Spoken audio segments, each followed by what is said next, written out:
নমস্কার। মেঘ পিয়নের চ্যানেলে আপনাদের সকলকে স্বাগত জানাই। আশা করছি সবাই ভালো আছেন। আজ আমরা পাঠ করতে চলেছি ঘরে বাইরে উপন্যাসটি রবীন্দ্রনাথ ঠাকুরের লেখা। আজ ২য় পর্ব। আমার দিদি শাশুড়ি যে আমাকে এত ভালোবাসতেন তার গোড়ার কারণটা এই যে তার বিশ্বাস আমি আমার স্বামীর ভালোবাসা টানতে পেরেছিলুম। সেটা যেন কেবল আমারই গুণ কিংবা আমার গ্রহ নক্ষত্রের চক্রান্ত। কেননা পুরুষ মানুষের ধর্মই হচ্ছে রসাতলে তলিয়ে যাওয়া। তার অন্য কোনো নাতিকে তার নাতবউরা সমস্ত রূপ যৌবন নিয়েও ঘরের দিকে টানতে পারেননি। তারা পাপের আগুনে জ্বলে পুড়ে ছাই হয়ে গেলেন। কেউ তাদের বাঁচাতে পারলেন না। তাদের ঘরে পুরুষ মানুষের এই মরণের আগুন আমিই নেবালুম, এই ছিল তার ধারণা। সেই জন্যেই তিনি আমাকে যেন বুকে করে রেখেছিলেন। আমার একটু অসুখ-বিসুখ হলে তিনি ভয়ে কাঁপতেন। আমার স্বামী সাহেবের দোকান থেকে যে সমস্ত সাজসজ্জা এনে সাজাতেন সে তার পছন্দসই ছিল না। কিন্তু তিনি ভাবতেন পুরুষ মানুষের এমন কতকগুলো শখ থাকবেই যা নিতান্ত বাজে, যাতে কেবলই লোকসান। তাকে ঠেকাতে গেলেও চলবে না। অথচ সে যদি সর্বনাশ পর্যন্ত না পৌঁছায় তবেই রক্ষে। আমার নিখিলেশ বউকে যদি না সাজাতো আর কাউকে সাজাতে যেত। এইজন্যে ফিবারে যখন আমার জন্যে নতুন কোনো কাপড় আসতো তিনি তাই নিয়ে আমার স্বামীকে ডেকে কত ঠাট্টা, কত আমোদ করতেন। হতে হতে শেষকালে তাঁরও পছন্দর রং ফিরেছিল। কলিযুগের কল্যাণে অবশেষে তার এমন দশা হয়েছিল যে নাতবউ তাকে ইংরেজি বই থেকে গল্প না বললে তার সন্ধ্যা কাটত না। দিদি শাশুড়ির মৃত্যুর পর আমার স্বামীর ইচ্ছা হলো আমরা কলকাতায় গিয়ে থাকি। কিন্তু কিছুতেই আমার মন উঠল না। এ যে আমার শ্বশুরের ঘর। দিদি শাশুড়ি কত দুঃখ, কত বিচ্ছেদের ভিতর দিয়ে, কত যত্নে একে এতকাল আগলে এসেছেন। আমি সমস্ত দায় একেবারে ঘুচিয়ে দিয়ে যদি কলকাতায় চলে যাই, তবে যে আমাকে অভিশাপ লাগবে।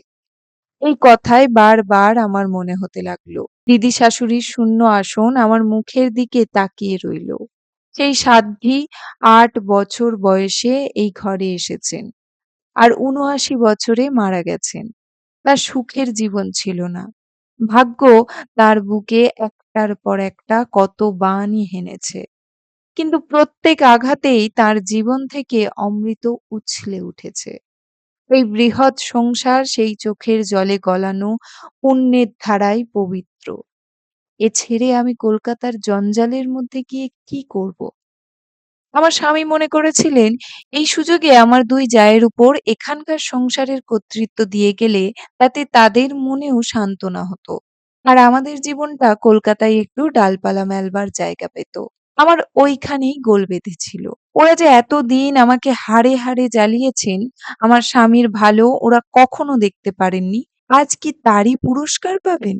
আর রাজ সংসার তো এখানেই। আমাদের সমস্ত প্রজা, আমলা, আশ্রিত, অভাগত, আত্মীয় সমস্তই এখানকার এই বাড়ির চারিদিকে আঁকড়ে। কলকাতায় আমরা কে তা জানি নে। অন্য কজন লোকই বা জানে। আমাদের মান, সম্মান, ঐশ্বর্যের পূর্ণ মূর্তি এখানে। এ সমস্তই ওদের হাতে দিয়ে সীতা যেমন নির্বাসনে গিয়েছিলেন, তেমনি করে চলে যাব? আর আর ওরা পিছন থেকে হাসবেন? ওরা কি আমার স্বামীর এ দাক্ষিণ্যের মর্যাদা বোঝেন? না তার যোগ্য ওরা? তারপরে কখন কোন দিন এখানে ফিরে আসতে হবে, তখন আমার আসনটি কি আর ফিরে পাবো? আমার স্বামী বলতেন, "দরকার কি তোমার ওই আসনের? ও ছাড়াও তো জীবনের আরো অনেক জিনিস আছে। তার দাম অনেক বেশি।" আমি মনে মনে বললুম, "পুরুষ মানুষ এসব কথা ঠিক বোঝে না। সংসারটা যে কতখানি তা ওদের সম্পূর্ণ জানা নেই। সংসারের বাহির মহলে যে ওদের বাসা, এ জায়গায় মেয়েদের বুদ্ধিতেই ওদের চলা উচিত। সবচেয়ে বড় কথা হচ্ছে একটা তেজ থাকা চাই তো। যারা চিরদিন এমন শত্রুতা করে এসেছেন তাদের হাতে সমস্ত দিয়ে থুয়ে চলে যাওয়া যে পরাভব। আমার স্বামী যদি বা তা মানতে চান, আমি তো মানতে দিতে পারব না।" আমি মনে মনে জানলুম এ আমার সতীত্বের তেজ। আমার স্বামী আমাকে জোর করে কেন নিয়ে গেলেন না, আমি জানি না। তার জোর আছে বলেই জোর করেননি। তিনি আমাকে বরাবর বলে এসেছেন, স্ত্রী বলেই যে তুমি আমাকে কেবলই মেনে চলবে, তোমার উপর আমার এ দৌরাত্ম্য আমার নিজেরই সইবে না। আমি অপেক্ষা করে থাকব। আমার সঙ্গে যদি তোমার মেলে তো ভালো, যদি না মেলে তো উপায় কি? কিন্তু তেজ বলে একটা জিনিস আছে। সেদিন আমার মনে হয়েছিল ওই জায়গায় আমি যেন আমার। না, এ কথা আর মুখে আনাও চলবে না। রাত্রির সঙ্গে দিনের যে তফাৎ, সেটাকে যদি ঠিক হিসাব মতো ক্রমে, ক্রমে ঘোচাতে হতো, তাহলে সে কি কোনো যুগে ঘুচত? কিন্তু সূর্য উঠে পড়ে, অন্ধকার চুকে যায়, অসীম কালের হিসাব মুহূর্তকালে মেটে। বাংলাদেশে একদিন স্বদেশীর যুগ এসেছিল। কিন্তু সে যে কেমন করে তা স্পষ্ট বোঝা যায় না। আর আগেকার সঙ্গে এ যুগের মাঝখানকার ক্রম যেন নেই। বোধ করি সেই জন্যেই নূতন যুগ একেবারে বাঁধ ভাঙা বন্যার মতো আমাদের ভয় ভাবনা চোখের পলকে ভাসিয়ে নিয়ে গিয়েছিল। কি হলো? কি হবে? তা বোঝবার সময়ই পাইনি। পাড়ায় বর আসছে, তার বাঁশি বাজছে, তার আলো দেখা দিয়েছে, অমনি মেয়েরা যেমন ছাতে বারান্দায় জানলায় বেরিয়ে পড়ে, তাদের আবরণের দিকে আর মন থাকে না। তেমনি সেদিন সমস্ত দেশের বর আসবার বাঁশি যেমনি শোনা গেল, মেয়েরা কি আর ঘরের কাজ নিয়ে চুপ করে বসে থাকতে পারে? উলু দিতে দিতে, শাঁখ বাজাতে বাজাতে তারা যেখানে দরজা জানলা দেয়ালের ফাঁক পেলে সেখানেই মুখ বাড়িয়ে দিলে। সেদিন আমারও দৃষ্টি এবং চিত্ত আশা এবং ইচ্ছা উন্মত্ত নবযুগের আবিরে লাল হয়ে উঠেছিল। এতদিন মন যে জগৎটাকে একান্ত বলে জেনেছিল এবং জীবনের ধর্ম, কর্ম, আকাঙ্ক্ষা ও সাধনা যে সীমাটুকুর মধ্যে বেশ গুছিয়ে সাজিয়ে সুন্দর করে তোলবার কাজে প্রতিদিন লেগেছিল, সেদিনও তার বেড়া ভাঙেনি বটে। কিন্তু সেই বেড়ার উপরে দাঁড়িয়ে হঠাৎ যে একটি দূর দিগন্তের ডাক শুনলুম, স্পষ্ট তার মানে বুঝতে পারলুম না। কিন্তু মন উতলা হয়ে গেল। আমার স্বামী যখন কলেজে পড়তেন, তখন থেকেই তিনি দেশের প্রয়োজনের জিনিস দেশেই উৎপন্ন করবেন বলে নানান রকম চেষ্টা করেছিলেন। আমাদের জেলায় খেজুর গাছ অজস্র। কি করে অনেক গাছ থেকে একটি নলের সাহায্যে একসঙ্গে এক জায়গায় রস আদায় করে সেইখানেই জাল দিয়ে সহজে চিনি করা যেতে পারে, সেই চেষ্টায় তিনি অনেক দিন কাটালেন। শুনেছি উপায় খুব সুন্দর উদ্ভাবন হয়েছিল। কিন্তু তাতে রসের তুলনায় টাকা এত বেশি গলে পড়তে লাগলো যে কারবার টিকলো না। চাষের কাজে নানান রকম পরীক্ষা করে তিনি যেসব ফসল ফলিয়েছিলেন সে অতি আশ্চর্য। কিন্তু তাতে যে টাকা খরচ করেছিলেন সে আরো বেশি আশ্চর্য। তার মনে হলো আমাদের দেশে বড় বড় কারবার যে সম্ভবপর হয় না, তার প্রধান কারণ আমাদের ব্যাংক নেই। সেই সময় তিনি আমাকে পলিটিক্যাল ইকোনমি পড়াতে লাগলেন। তাতে কোনো ক্ষতি ছিল না। কিন্তু তার মনে হলো সব প্রথমে দরকার ব্যাংকে টাকা সঞ্চয় করবার অভ্যাস ও ইচ্ছা আমাদের জনসাধারণের মনে সঞ্চার করে দেওয়া। একটা ছোট গোছের ব্যাংক খুললেন। ব্যাংকে টাকা জমাবার উৎসাহ গ্রামের লোকের খুব জেগে উঠল। কারণ সুদের হার খুব চড়া ছিল। কিন্তু যে কারণে লোকের উৎসাহ বাড়তে লাগলো, সেই কারণেই ওই মোটা সুদের ছিদ্র দিয়ে ব্যাংক গেল তলিয়ে। এই সকল কাণ্ড দেখে তার পুরাতন আমলারা অত্যন্ত বিরক্ত ও উদ্বিগ্ন হয়ে উঠত। শত্রুপক্ষ ঠাট্টা বিদ্রূপ করত। আমার বড় জা একদিন আমাকে শুনিয়ে শুনিয়ে বললেন, আর বিখ্যাত উকিল খুড়তুতো ভাই তাকে বলেছেন, যদি জজের কাছে দরবার করা যায় তবে এই পাগলের হাত থেকে এই বনেদি বংশের মান সম্ভ্রম বিষয় সম্পত্তি এখনো রক্ষা হবার উপায় হতে পারে। সমস্ত পরিবারের মধ্যে কেবল আমার দিদি শাশুড়ির মনে বিকার ছিল না। তিনি আমাকে ডেকে কতবার ভর্ৎসনা করেছেন। বলেছেন, কেন তোরা ওকে সবাই মিলে বিরক্ত করছিস? বিষয় সম্পত্তির কথা ভাবছিস? আমার বয়সে আমি ৩ বার এ সম্পত্তি ঋষিভরের হাতে যেতে দেখেছি। পুরুষেরা কি মেয়ে মানুষের মতো? ওরা যে উড়নচণ্ডী, ওরা তো ওড়াতেই জানে। নাতবউ, তোর কপাল ভালো যে সঙ্গে সঙ্গে ও নিজেও উড়ছে না। দুঃখ পাসনি বলেই সে কথা মনে থাকে না। আমার স্বামীর ডানে লেজ ছিল খুব লম্বা। তাঁতের কল কিংবা ধান ভানার যন্ত্র কিংবা ঐরকম একটা কিছু যে কেউ তৈরি করবার চেষ্টা করেছে, তাকে তার শেষ নিষ্ফলতা পর্যন্ত তিনি সাহায্য করেছেন। বিলাতি কোম্পানির সঙ্গে টক্কর দিয়ে পুরী যাত্রার জাহাজ চালাবার স্বদেশী কোম্পানি উঠল। তার একখানা জাহাজও ভাসেনি। কিন্তু আমার স্বামীর অনেকগুলি কোম্পানির কাগজ ডুবেছে। সবচেয়ে আমার বিরক্ত লাগতো সন্দীপবাবু যখন দেশের নানা উপকারের ছুতোয় তার টাকা শুষে নিতেন। তিনি খবরের কাগজ চালাবেন, স্বাদেশিকতা প্রচার করতে যাবেন। ডাক্তারের পরামর্শ মতে তাকে কিছুদিনের জন্য উটকামন্দে যেতে হবে। নির্বিচারে আমার স্বামী তার খরচ জুগিয়েছেন। তাছাড়া সংসারের খরচের জন্য নিয়মিত তার মাসিক বরাদ্দ আছে। অথচ আশ্চর্য এই যে আমার স্বামীর সঙ্গে তার যে মতের মিল আছে তাও নয়। আমার স্বামী বলতেন, দেশের খনিতে যে পণ্যদ্রব্য আছে তাকে উদ্ধার করতে না পারলে যেমন দেশের দারিদ্র্য, তেমনি দেশের চিত্তে যেখানে শক্তির রত্নখনি আছে তাকে যদি আবিষ্কার এবং স্বীকার না করা যায় তবে সে দারিদ্র্য আরো গুরুতর। আমি তাকে একদিন রাগ করে বলেছিলুম, এরা সবাই তোমাকে ফাঁকি দিচ্ছে। তিনি হেসে বললেন, আমার গুণ নেই, অথচ কেবলমাত্র টাকা দিয়ে গুণের অংশীদার হচ্ছি। আমিই তো ফাঁকি দিয়ে লাভ করে নিলুম। এই পূর্বযুগের পরিচয় কিছু বলে রাখা গেল, নইলে নবযুগের নাট্যটা স্পষ্ট বোঝা যাবে না। এই যুগের তুফান যেই আমার রক্তে লাগলো, আমি প্রথমেই স্বামীকে বললুম, বিলিতি জিনিসে তৈরি আমার সমস্ত পোশাক পুড়িয়ে ফেলব। স্বামী বললেন, পোড়াবে কেন? যতদিন খুশি ব্যবহার না করলেই হবে। তুমি কি বলছো? যতদিন খুশি? ইহজীবনে আমি কখনো বেশ তো, ইহজীবনে না হয় ব্যবহার করবে না, ঘটা করে নাই পোড়ালে। কেন এতে তুমি বাধা দিচ্ছ? আমি বলছি গড়ে তোলবার কাজে তোমার সমস্ত শক্তি দাও। অনাবশ্যক ভেঙে ফেলবার উত্তেজনায় তার সিকি পয়সা বাজে খরচ করতে নেই। এই উত্তেজনাতেই গড়ে তোলবার সাহায্য হয়। তাই যদি বলো, তবে বলতে হয় ঘরে আগুন না লাগালে ঘর আলো করা যায় না। আমি প্রদীপ জ্বালাবার হাজার ঝঞ্ঝাট পোয়াতে রাজি আছি, কিন্তু তাড়াতাড়ি সুবিধের জন্যে ঘরে আগুন লাগাতে রাজি নই। ওটা দেখাতেই বাহাদুরি, কিন্তু আসলে দুর্বলতার গোঁজা মিলন। দেখো, বুঝছি আমার কথা আজ তোমার মনে নিচ্ছে না, তবু আমি এ কথাটি তোমাকে বলছি, ভেবে দেখো।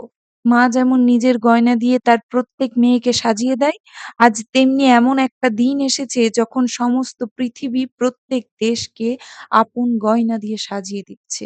আজ আমাদের খাওয়া পড়া চলাফেরা ভাবা চিন্তা সমস্তই সমস্ত পৃথিবীর যোগে। আমি তাই মনে করি এটা প্রত্যেক জাতিরই সৌভাগ্যের যুগ। এই সৌভাগ্যকে অস্বীকার করা বীরত্ব নয়। তারপরে আরেক লেঠা। মিস গিলবি যখন আমাদের অন্তঃপুরে এসেছিল, তখন তাই নিয়ে কিছুদিন খুব গোলমাল চলেছিল। তারপরে অভ্যাসক্রমে সেটা চাপা পড়ে গেছে। আবার সমস্ত ঘুলিয়ে উঠল। মিস গিলবি ইংরেজ কি বাঙালি অনেক দিন সে কথা আমারও মনে হয়নি। কিন্তু মনে হতে শুরু হলো। আমি স্বামীকে বললুম, মিস গিলবিকে ছাড়িয়ে দিতে হবে। স্বামী চুপ করে রইলেন। আমি সেদিন তাকে যা মুখে এলো তাই বলেছিলুম। তিনি ম্লান মুখ করে চলে গেলেন। আমি খুব খানিকটা কাঁদলুম। কেঁদে যখন আমার মনটা একটু নরম হলো, তিনি রাত্রে এসে বললেন, দেখো, মিস গিলবিকে কেবলমাত্র ইংরেজ বলে ঝাপসা করে দেখতে আমি পারিনি। এতদিনের পরিচয়েও কি ওই নামের বেড়াটা ঘুচবে না? ও যে তোমাকে ভালোবাসে। আমি একটুখানি লজ্জিত হয়ে অথচ নিজের অভিমানের অল্প একটু ঝাঁজ বজায় রেখে বললুম, আচ্ছা, থাক না, ওকে কে যেতে বলেছে? মিস গিলবি রয়ে গেল। একদিন গির্জেয় যাবার সময় পথের মধ্যে আমাদেরই একজন দূর সম্পর্কের আত্মীয় ছেলে তাকে ঢিল ছুঁড়ে মেরে অপমান করলে। আমার স্বামী এতদিন সেই ছেলেকে পালন করেছিলেন। তিনি তাকে তাড়িয়ে দিলেন। এই নিয়ে ভারী একটা গোল উঠল। সেই ছেলে যা বললে সবাই তাই বিশ্বাস করলে। লোকে বললে মিস গিলবিই তাকে অপমান করেছে এবং তার সম্বন্ধে বানিয়ে বলেছে। আমারও কেমন মনে হয় সেটা অসম্ভব নয়। ছেলেটার মা নেই, তার খুড়ো এসে আমাকে ধরলে। আমি তার হয়ে অনেক চেষ্টা করলুম, কিন্তু কোনো ফল হলো না। সেদিনকার দিনে আমার স্বামীর এই ব্যবহার কেউ ক্ষমা করতে পারলে না। আমিও না। আমি মনে, মনে তাকে নিন্দাই করলুম। এইবার মিস গিলবি আপনিই চলে গেলেন। যাবার সময় তার চোখ দিয়ে জল পড়ল। কিন্তু আমার মন গলল না। আহা! মিথ্যা করে ছেলেটার এমন সর্বনাশ করে গেল গো। আর অমন ছেলে! স্বদেশীর উৎসাহে তার নাওয়া খাওয়া ছিল না। আমার স্বামী নিজের গাড়ি করে মিস গিলবিকে স্টেশনে নিয়ে গিয়ে গাড়িতে তুলে দিয়ে এলেন। সেটা আমার বড় বাড়াবাড়ি বোধ হলো। এই কথাটা নিয়ে নানা ডালপালা দিয়ে কাগজে যখন গাল দিলে আমার মনে হলো এই শাস্তি ওর পাওনা ছিল। ইতিপূর্বে আমার স্বামীর জন্যে অনেকবার উদ্বিগ্ন হয়েছি। কিন্তু এ পর্যন্ত তাঁর জন্যে একদিনও লজ্জা বোধ করিনি। এবার লজ্জা হলো। মিস গিলবির প্রতি নরেন কি অন্যায় করেছে না করেছে সে আমি জানি নে। কিন্তু আজকের দিনে তা নিয়ে সদ্বিচার করতে পারাটাই লজ্জার কথা। যে ভাবের থেকে নরেন ইংরেজ মেয়ের প্রতি ঔদ্ধত্য করতে পেরেছে, আমি তাকে কিছুতেই দমিয়ে দিতে চাইনে। এই কথাটা আমার স্বামী যে কিছুতেই বুঝতে চাইলেন না। আমার মনে হলো সেটা তার পৌরুষের অভাব। তাই আমার মনে লজ্জা হলো। শুধু তাই নয়, আমার সবচেয়ে বুকে বেঁধেছিল যে আমাকে হার মানতে হয়েছে। আমার তেজ কেবল আমাকেই দগ্ধ করলে, কিন্তু আমার স্বামীকে উজ্জ্বল করলে না। এই তো আমার সতীত্বের অপমান। অথচ স্বদেশী কাণ্ডর সঙ্গে যে আমার স্বামীর যোগ ছিল না বা তিনি এর বিরুদ্ধে ছিলেন তা নয়। কিন্তু বন্দে মাতরম মন্ত্রটি তিনি চূড়ান্ত করে গ্রহণ করতে পারেননি। তিনি বলতেন, দেশকে আমি সেবা করতে রাজি আছি, কিন্তু বন্দনা করব যাকে তিনি ওর চেয়ে অনেক উপরে। দেশকে যদি বন্দনা করি তবে দেশের সর্বনাশ করা হবে। এমন সময়ে সন্দীপবাবু স্বদেশী প্রচার করবার জন্যে তার দলবল নিয়ে আমাদের ওখানে এসে উপস্থিত হলেন। বিকেলবেলায় আমাদের নাট মন্দিরে সভা হবে।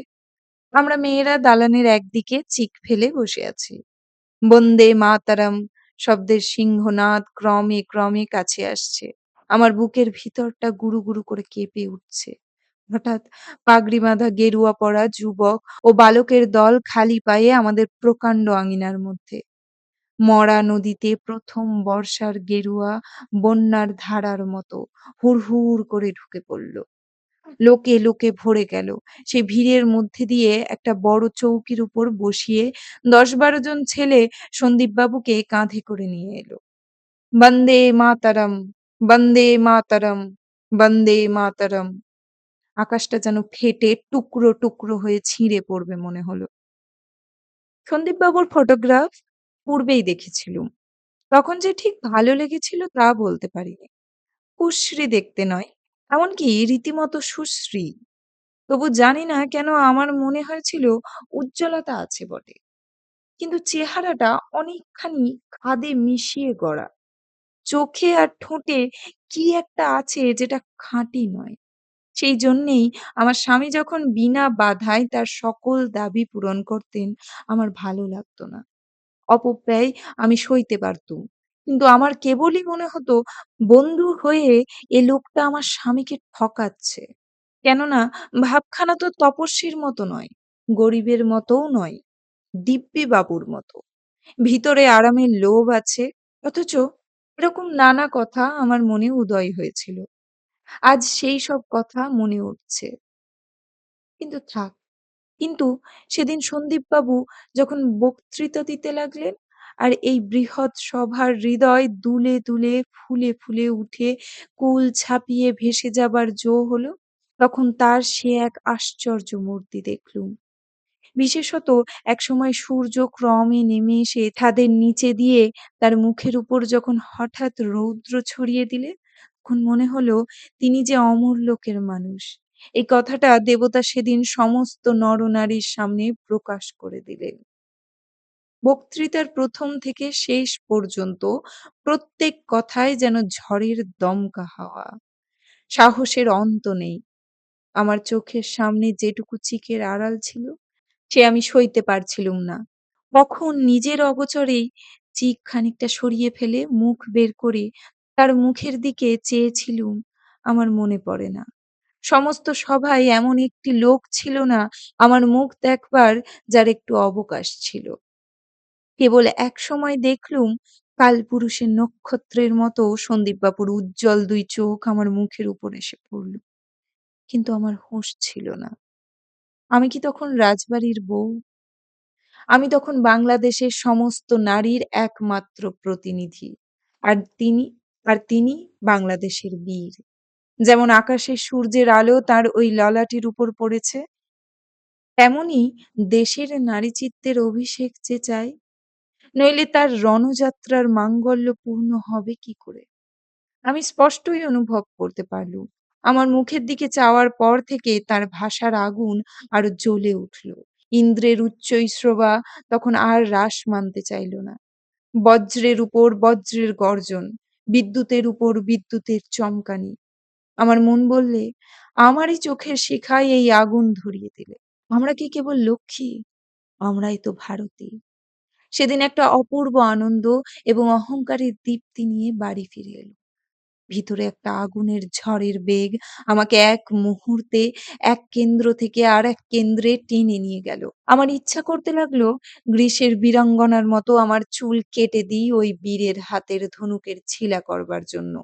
আমার এই আজানুলম্বিত চুল যদি ভিতরকার চিত্তের সঙ্গে বাইরেকার গয়নার যোগ থাকতো, তাহলে আমার কণ্ঠী, আমার গলার হার, আমার বাজুবন্ধ উল্কা বৃষ্টির মতো সেই সবাই ছুটে ছুটে খসে খসে পড়ে যেত। নিজের অত্যন্ত একটা ক্ষতি করতে পারলে তবেই যেন সেই আনন্দের উৎসাহ বেগ সহ্য করা সম্ভব হতে পারত। সন্ধ্যাবেলায় আমার স্বামী যখন ঘরে ফিরে এলেন, আমার ভয় হতে লাগলো। পাছে তিনি সেদিনকার বক্তৃতার দীপক রাগিণীর সঙ্গে তার না মিলিয়ে কোনো কথা বলেন, পাছে তার সত্যপ্রিয়তার কোনো জায়গায় ঘা লাগাতে তিনি একটুও অসম্মতি প্রকাশ করেন, তাহলে সেদিন আমি তাকে স্পষ্ট অবজ্ঞা করতে পারতুম। কিন্তু তিনি আমাকে কোনো কথাই বললেন না। সেটাও আমাকে ভালো লাগলো না। তার উচিত ছিল বলা। আজ সন্দীপের কথা শুনে আমার চৈতন্য হলো। এসব বিষয়ে আমার অনেক দিনের ভুল ভেঙে গেল। আমার কেমন মনে হলো তিনি কেবল জেদ করে চুপ করে আছেন। জোর করেই উৎসাহ প্রকাশ করছেন না। আমি জিজ্ঞাসা করলুম, সন্দীপবাবু আর কতদিন এখানে আছেন? স্বামী বললেন, তিনি কাল সকালেই রংপুরে রওনা হবেন। কাল সকালেই?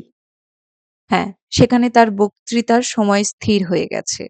আমি একটুক্ষণ চুপ করে রইলুম। তারপরে বললুম, কোনোমতে কালকের দিনটা থেকে গেলে হয় না? সে তো সম্ভব নয়। কিন্তু কেন বলো দেখি? আমার ইচ্ছা আমি নিজে উপস্থিত থেকে তাঁকে খাওয়াবো। শুনে আমার স্বামী আশ্চর্য হয়ে গেলেন। এর পূর্বে অনেক দিন অনেকবার তিনি তার বন্ধুদের কাছে আমাকে বের হবার জন্য অনুরোধ করেছেন। আমি কিছুতেই রাজি হইনি। আমার স্বামী আমার মুখের দিকে স্থির একরকম করে চাইলেন। আমি তার মানেটা ঠিক বুঝলুম না। ভিতরে হঠাৎ একটু কেমন যেন লজ্জা বোধ হলো। বললুম, না, না, সে কাজ নেই। তিনি বললেন, কেনই বা কাজ নেই? আমি সন্দীপকে বলব। যদি কোনো রকমে সম্ভব হয় তাহলে কাল সে থেকে যাবে। দেখলুম সম্ভব হলো। আমি সত্য কথা বলব। সেদিন আমার মনে হচ্ছিল ঈশ্বর কেন আমাকে আশ্চর্য সুন্দর করে গড়লেন না। কারো মন হরণ করবার জন্যে যে তা নয়। কিন্তু রূপ যে একটা গৌরব। আজ এই মহাদিনে দেশের পুরুষেরা একবার নারীর মধ্যে দেখুক একবার জগদ্ধাত্রীকে। কিন্তু বাইরের রূপ না হলে আমাদের চোখ যে দেবীকে দেখতে পায় না। সন্দীপবাবু কি আমার মধ্যে দেশের সেই জাগ্রত শক্তিকে দেখতে পাবেন? না মনে করবেন এ একজন সামান্য মেয়ে মানুষ, তার এই বন্ধুর ঘরের গৃহিণী মাত্র। সেদিন সকালে মাথা ঘষে আমার সুদীর্ঘ এলো চুল একটি লাল রেশমের ফিতে দিয়ে নিপুণ করে জড়িয়েছিলুম। দুপুরবেলায় খাবার নিমন্ত্রণ, তাই ভিজে চুল তখন খোঁপা করে বাঁধবার সময় ছিল না। গায়ে ছিল জরির পাড়ের একটি সাদা মাদ্রাজি শাড়ি আর জরির একটুখানি পাড় দেওয়া হাত কাটা জ্যাকেট। আমি ঠিক করেছিলুম এ খুব সংযত সাজ। এর চেয়ে সাদাসিধা আর কিছু হতে পারে না। এমন সময় আমার মেজ জা এসে আমার মাথা থেকে পা পর্যন্ত একবার চোখ বুলিয়ে নিলেন। তারপরে ঠোঁট দুটো মুখ টিপে একটু হাসলেন। আমি জিজ্ঞাসা করলুম, "দিদি, তুমি হাসলে যে?" তিনি বললেন, "তোর সাজ দেখছি।" আমি মনে মনে বিরক্ত হয়ে বললুম, "এমনিই কি সাজ দেখলে?" তিনি আরেকবার একটুখানি বাঁকা হাসি হেসে বললেন, "মন্দ হয়নি ছোট রানী, বেশ হয়েছে। কেবল ভাবছি সেই তোমার বিলিতি দোকানের বুক কাটা জামাটা পরলেই সাজটা পুরোপুরি হতো।" এই বলে তিনি কেবল তার মুখ চোখ নয়, তার মাথা থেকে পা পর্যন্ত সমস্ত দেহের ভঙ্গি হাসিতে ভরে ঘর থেকে চলে গেলেন। খুব রাগ হলো এবং মনে হলো সমস্ত ছেড়ে ছুড়ে আটপৌরে মোটা গোছের একটা শাড়ি পরি। কিন্তু সে ইচ্ছা শেষ পর্যন্ত কেন যে পালন করতে পারলুম না তা ঠিক জানি নে। মনে মনে বললুম, আমি যদি বেশ ভদ্র রকম সাজ না করেই সন্দীপবাবুর সামনে বেরোই তাহলে আমার স্বামী রাগ করবেন। মেয়েরা যে সমাজের শ্রী। ভেবেছিলুম সন্দীপবাবু একেবারে খেতে যখন বসবেন তখন তার সামনে বেরোবো। সেই খাওয়ানো কর্মটার আড়ালে প্রথম দেখবার সংকোচ অনেকটা কেটে যাবে। কিন্তু খাবার তৈরি হতে আজ দেরি হচ্ছে। প্রায় ১টা বেজে গেছে। তাই আমার স্বামী আলাপ করবার জন্যে আমাকে ডেকে পাঠিয়েছেন। ঘরে ঢুকে প্রথমটা তার মুখের দিকে চাইতে ভারী লজ্জা ঠেকছিল। কোনো মতে সেটা কাটিয়ে জোর করে বলে ফেললুম, আজ খেতে দেরি হয়ে গেল। তিনি অসংকোচে আমার পাশের চৌকিতে এসে বসলেন। দেখুন, অন্ন তো রোজই একরকম জোটে, কিন্তু অন্নপূর্ণা থাকেন আড়ালে। আজ অন্নপূর্ণা এলেন, অন্ন না হয় আড়ালেই থাক। যেমন জোর তার বক্তৃতায় তেমনি ব্যবহারে। একটু দ্বিধা নেই। সব জায়গাতেই আপন আসনটি অবিলম্বে জিতে নেওয়াই তার যেন অভ্যাস। কেউ কিছু মনে করতে পারে এসব তর্ক তার নয়। খুব কাছে এসে বসবার স্বাভাবিক দাবি যেন তার আছে। অতএব এতে যে দোষ দিতে পারে, দোষ তারই। আমার লজ্জা হতে লাগলো। পাছে সন্দীপবাবু মনে করেন আমি নেহাত একটা সেকেলে জড় পদার্থ। মুখের কথা বেশ জলজল করে উঠবে, কোথাও বাধবে না। এক-একটা জবাব শুনে তিনি মনে মনে আশ্চর্য হয়ে যাবেন। এ আমার কিছুতেই ঘটে উঠল না। ভিতরে ভিতরে ভারী কষ্ট হতে লাগলো। নিজেকে হাজারবার ভর্ৎসনা করতে লাগলুম। কেন ওর সামনে এমন হঠাৎ করে বের হতে গেলুম? কোনো রকম করে খাওয়ানোটা হয়ে গেলেই আমি তাড়াতাড়ি চলে যাচ্ছিলুম। তিনি আবার তেমনি নিঃসংকোচে দরজার কাছে এসে আমার পথ আগলে বললেন, "আমাকে পেটুক ঠাওরাবেন না। আমি খাওয়ার লোভে এখানে আসিনি। আমার লোভ কেবল আপনি ডেকেছেন বলে। যদি খাওয়ার পরে অমনি পালান তাহলে অতিথিকে ফাঁকি দেওয়া হবে।"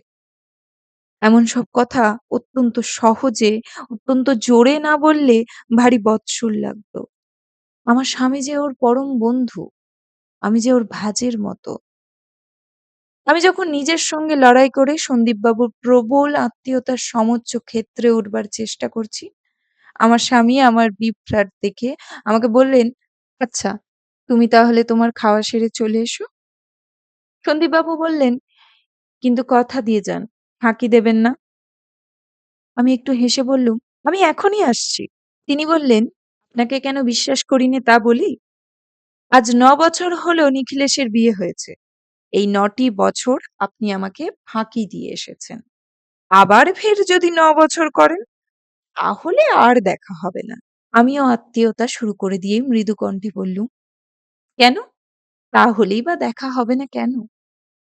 তিনি বললেন, "আমার কুষ্ঠিতে আছে আমি অল্প বয়সে মরব। আমার বাপদাদা কেউ ৩০-এর কোঠা পেরোতে পারেননি। আমার তো এই ২৭ হলো।" তিনি বুঝেছিলেন কথাটা আমার মনে বাজবে। বাজলও বটে। আমার মৃদু কণ্ঠে বোধহয় করুণ রসের একটু ছিটে লাগলো। আমি বললুম, "সমস্ত দেশের আশীর্বাদে আপনার ভাড়া কেটে যাবে।" তিনি বললেন, "দেশের আশীর্বাদ দেশলক্ষ্মীদের কণ্ঠ থেকেই তো পাবো। সেই জন্যেই তো এত ব্যাকুল হয়ে আপনাকে আসতে বলছি। তাহলে আজ থেকেই আমার সস্তায়ন আরম্ভ হোক।" স্রোতের জল ঘোলা হলেও অনায়াসে তার ব্যবহার চলে। সন্দীপবাবুর সমস্তই এমনি দ্রুতবেগে সচল যে আর একজনের মুখে যা সইত না, তার মুখে তাতে আপত্তি করবার ফাঁক পাওয়া যায় না। হাসতে, হাসতে বললেন, "দেখুন, আপনার এই স্বামীকে জামিন রেখে দিলুম। আপনি যদি না আসেন তাহলে ইনিও খালাস পাবেন না।" আমি যখন চলে আসছি, তিনি আবার বলে উঠলেন, "আমার আর একটু সামান্য দরকার আছে।" আমি থমকে ফিরে দাঁড়ালুম। তিনি বললেন, "ভয় পাবেন না, ১ গ্লাস জল। আপনি দেখেছেন আমি খাবার সময়ে জল খাইনি। খাবার খানিক পরে খাই।" এরপরে আমাকে উৎকণ্ঠিত হয়ে জিজ্ঞাসা করতে হলো, "কেন বলুন দেখি?" কবে তাঁর কঠিন অজীর্ণ রোগ হয়েছিল তার ইতিহাস এলো। প্রায় ৭ মাস ধরে তার কিরকম অসহ্য ভোগ গিয়েছে তাও শুনলুম। অ্যালোপ্যাথ, হোমিওপ্যাথ সকল রকমের চিকিৎসকের উপদ্রব পার হয়ে অবশেষে কবিরাজের চিকিৎসায় কিরকম আশ্চর্য ফল পেয়েছেন তার বর্ণনা সেরে হেসে তিনি বললেন, "ভগবান আমার ব্যামোগুলোকেও এমনি করে করেছেন যে স্বদেশী বড়িটুকু হাতে হাতে না পেলে তারা বিদায় হতে চায় না।" আমার স্বামী এতক্ষণ পরে বললেন, "আর বিদেশি ওষুধের শিশিগুলোও যে একদণ্ড তোমার আশ্রয় ছাড়তে চায় না। তোমার বসবার ঘরের ৩ টি সেলফ যে একেবারে, ওগুলো কি জানো? পুনিটি পুলিশের মতো। প্রয়োজন আছে বলে যে এসেছে তা নয়। আধুনিক কালের শাসনে ওরা ঘাড়ের উপরে এসে পড়ে। কেবল দণ্ডই দিতে হয়। গুতোও কম খায়নি।" আমার স্বামী অত্যুক্তি সইতে পারেন না। কিন্তু অলংকার মাত্রই যে অত্যুক্তি, সে তো বিধাতার তৈরি নয়, মানুষের বানানো। আমি একবার আমার নিজের কোনো একটা মিথ্যার জবাবদিহির ছলে আমার স্বামীকে বলেছিলুম, "গাছপালা, পশুপাখিরাই আগাগোড়া সত্য বলে। বেচারাদের মিথ্যা বলবার শক্তি নেই। পশুর চেয়ে মানুষের এইখানি শ্রেষ্ঠতা। আবার পুরুষের চেয়ে মেয়েদের শ্রেষ্ঠতাও এইখানি। মেয়েদেরই বিস্তর অলংকার সাজে এবং বিস্তর মিথ্যাও মানায়।" ঘর থেকে বাইরে এসে দেখি মেজো জা একটা জানলার খড়খড়ি একটুখানি ফাঁক করে ধরে বারান্দায় দাঁড়িয়ে। আমি জিজ্ঞাসা করলুম, "এখানে যে?" তিনি ফিসফিস করে উত্তর করলেন, "আড়ি পাতছিলুম।" আপনারা এতক্ষণ শুনছিলেন রবীন্দ্রনাথ ঠাকুরের ঘরে বাইরে। গল্প পাঠ ভালো লাগলে লাইক, শেয়ার অবশ্যই করবেন। আর নিয়মিত আপডেট পেতে চ্যানেলটি সাবস্ক্রাইব করে নেবেন। নিজে ভালো থাকবেন, সকলকে ভালো রাখবেন। ধন্যবাদ।